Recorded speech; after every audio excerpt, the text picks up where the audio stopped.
కాకినాడ జిల్లా ప్రతిపాడు నియోజకవర్గం పెదనపల్లిలో గొల్లపల్లి చెల్లయ్య మెమోరియల్ నాటక కళా పరిషత్ ఆధ్వర్యంలో సీతారాముల 103వ కళ్యాణ మహోత్సవాల సందర్భంగా 4 రోజుల పాటు నిర్వహించిన ఉభయ రాష్ట్రాల ఆహ్వాన నాటికల పోటీలు ఘనంగా ముగిశాయి.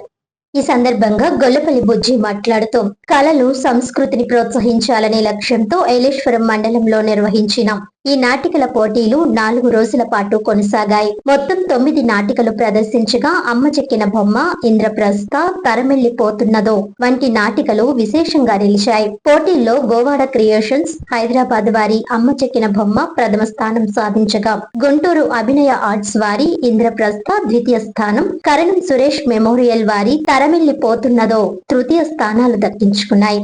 విజేతలకు నగదు బహుమతులు, మెమోంటోలు అందజేయగా న్యాయ నిర్ణేతలు బుర్ర పద్మనాభం, రామ సత్యనారాయణ, శ్రీనివాసులను సత్కరించారు. పోటీల్లో పాల్గొన్న ప్రతి కళాకారుడిని సాలువాలతో సన్మానించడంతో పాటు మహిళలకు చీరలు బహుమతిగా అందించారు. అదే విధంగా ప్రేక్షకుల కోసం నిర్వహించిన లక్కీ డ్రాలో మహిళలు, పురుషుల్లో 2 చొప్పున బహుమతులు అందజేశారు. ఈ కార్యక్రమంలో పలువురు ప్రజాప్రతినిధులు, నాయకులు పాల్గొన్నారు.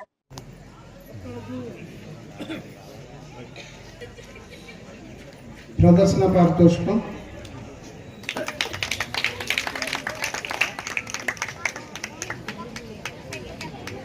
అందరికీ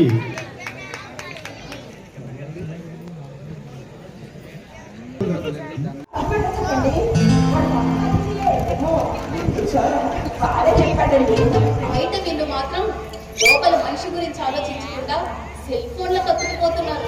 మాట్లాడుకోవడమే మానేసినారు. ఆ మూసులు పెట్టే మనిషి అనుకుంటున్నారు. చెప్పే వాళ్ళకి లేకపోయినా వినే వాళ్ళకే ఉండాలి. ఈ మాటల కథ నాకు బుద్ధి లేదనా?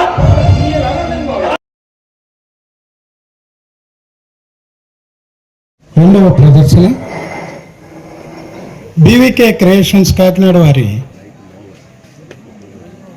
ఖర్చులకు లక్కీ డ్రా తీస్తున్నారు.